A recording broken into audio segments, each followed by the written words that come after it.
Hey guys, this is Markuis for CardRunners.com, and today I'm going to be making a video that talks about playing deep in heads up no limit. So I've arbitrarily determined that 200 big blinds is considered deep, but deep can really be whatever you consider deep. It doesn't have to be 200 big blinds.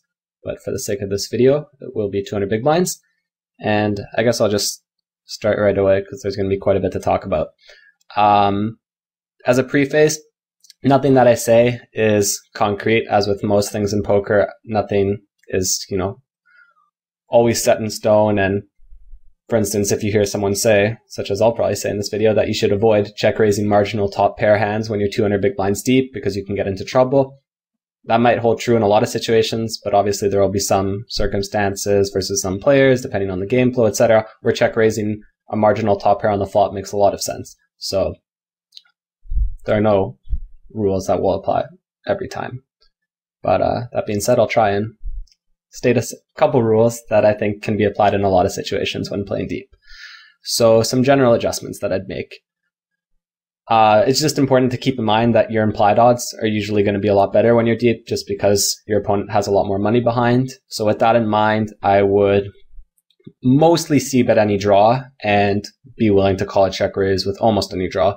Some really bad gut shots, I'd probably toss to a check raise on the flop, depending on the player. But for the most part, a gut shot with an overcard or a gut shot to a decent straight, I'm not going to fold to a check raise if we're playing deep stack, just because there's so much more room to maneuver.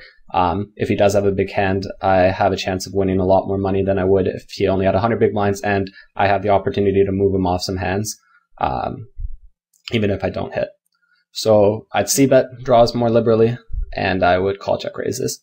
And I'd probably really, as a standard, c-bet pretty much all my draws. With 100 big blinds, it's tempting to check back some draws that you don't really want to get check raised with, such as some weak gut shots and stuff like that. But with 200 big blinds and deeper, you can usually call with those hands.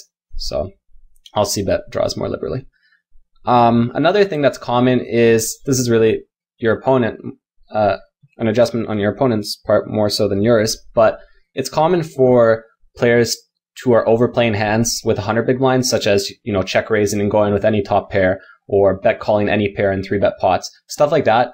A lot of players will stop doing those types of things when the stacks get deep, and that's a really bad thing in my experience, for obvious reasons. If someone's going to be overplaying hands all over the place, you don't want them to stop doing that. So even though it might seem like a good idea to play maniacs deeper because you figure, well, if I hit a hand, I'm just going to win even more money, I've found that a lot of the times maniacs just tighten up when you get to 200 big blinds or deeper, or even, 150 big blinds. And it's understandable, in a lot of situations you can imagine if they 3-bet pre-flop and they flop any piece of the board, they're just going to bet and instantly get it in.